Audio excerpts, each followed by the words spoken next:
All right, let's jump right in. We're all told the same thing, right? Just save a little bit and you'll be fine. But what if that's a dangerous illusion?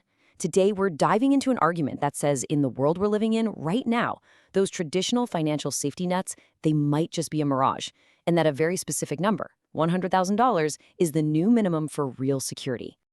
So, to really get this, let's meet a guy we'll call Marcus. On one side, you've got his world. Makes a pretty decent 72 grand a year, has about 6,000 saved. You know, his banking app is probably sending him a little notification saying, "You're doing great." But then, look at the other side. That's the real world. The doomsday clock is ticking, global conflicts are at a record high. See the disconnect? Marcus feels like he's safe, but that 6 grand, that's not a safety net. It's barely a speed bump on the road to a real crisis. And that right there, that's the core of the problem. It's this illusion of safety. You know, all the financial advice we get, it's basically designed for a world that's stable and predictable. But what happens when this system itself starts to crack under the strain? Now, look at these signals. And the key thing to get here is that this isn't some crazy prediction. These are just documented facts. The last major nuclear treaty between the US and Russia? Dawn. Global military spending? Skyrocketing. And people are feeling it. Almost half of Americans think a world war is coming. These aren't just headlines, they're data points. And they're all pointing to a world that's getting a lot more fragile. The point isn't that disaster is guaranteed, but that the risk is way, way higher than it's been for a long, long time. And our financial plans, they need to catch up to that reality. So, okay, what does it actually look like when things really do go sideways? Well, history gives us a pretty chilling blueprint. And spoiler alert, it's not some slow, gentle decline. It's fast, it's sudden, and it brings us to this absolutely crucial idea we have to understand. It's called the window. Let's go back in time to Weimar Germany in 1923. The government printed money like there was no tomorrow to pay for a war, and poof, the currency collapsed. Think about it. Your entire life savings, everything you worked for, just gone. And that quote you see, "Women burned banknotes for heat because cash was cheaper than kindling," that's not some poetic exaggeration. That literally happened. Your money became less valuable than firewood. Okay, now let's fast forward to something a little more recent. Argentina, 2001. This was a totally different beast. It wasn't about your money becoming worthless. It was about not being able to get to it at all. Imagine this. You go to bed one night, everything's fine. You wake up the next morning, and the government has frozen every single bank account in the country. Overnight. They called it the Corralito. And then, to add insult to injury, they took everyone's US dollar savings and forcibly converted them into pesos that were worth a fraction of the value. Your money just gone. By law. And if you're thinking, well, that was a while ago, let's talk about Lebanon. This has been happening from 2019 to today. The entire banking system just imploded. And this quote, wow, citizens have walked into banks with guns to withdraw their own money for cancer treatment. Let that sink in. You have to literally hold up your own bank to get your own money to pay for medicine to save a loved one. That is a complete and total system failure. So all these stories, Germany, Argentina, Lebanon, they all point to this one single terrifying concept, the window. It's that tiny slice of time, maybe days, maybe even just hours, where you can still get your assets to safety. But here's the kicker. Once the panic starts, once it's on the news and everyone is scrambling, it's already too late. The window has already slammed shut. And look at how fast it can happen. In the US back in 33, you got 28 days notice to turn in your gold. Not a lot of time, but something. Argentina in 2001, 0 notice. It happened overnight. Cyprus in 2013, a modern European country, the banks just closed for 12 days. No warning. The pattern is always the same. The people who saw it coming and acted before the crisis hit, they were okay. Everyone who waited, they got wiped out. Okay, that's a lot of doom and gloom, I know. So if the risk is real and that window to act is terrifyingly short, what on earth are you supposed to do? Well, this is where we shift gears from the problem to the solution.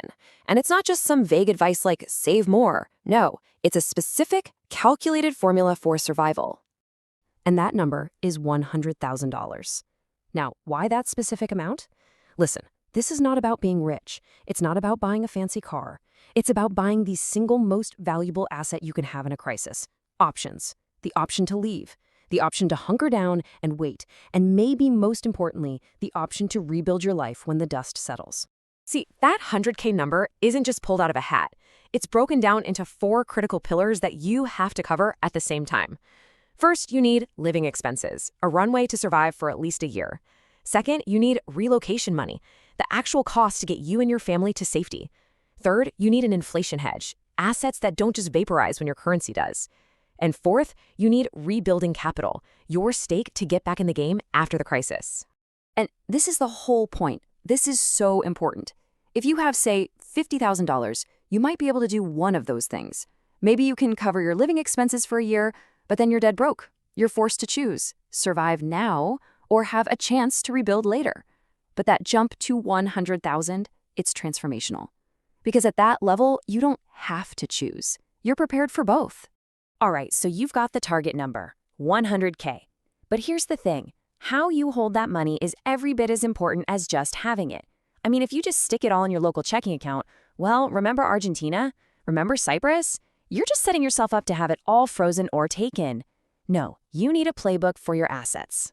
So here's the playbook. We're looking at 3 core assets for a crisis. First, gold. It's been the ultimate safe haven for thousands of years. It's not for buying coffee, it's for preserving serious wealth. Second, physical US dollars. I mean cash, in your hands.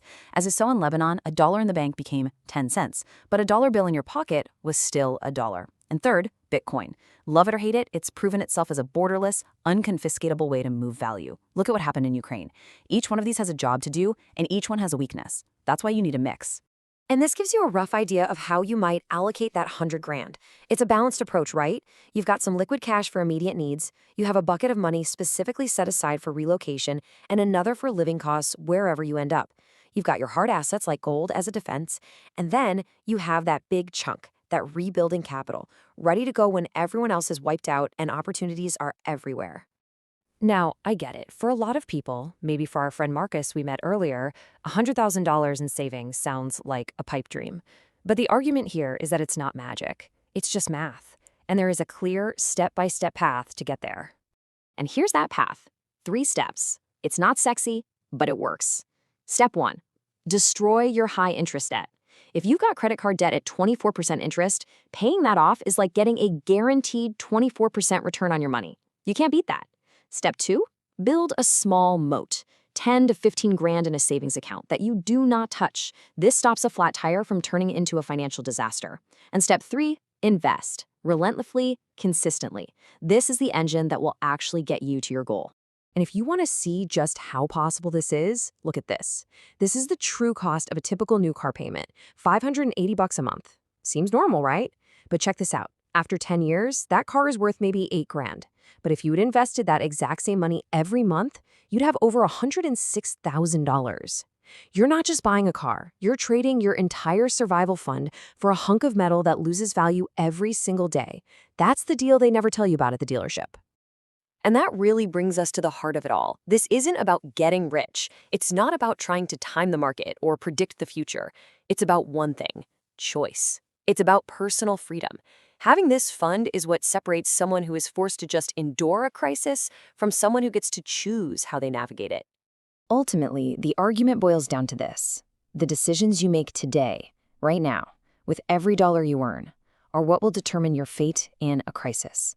Because the one thing we know from history is that by the time you realize you're in a crisis, it's already too late to prepare. That window we talked about, it's all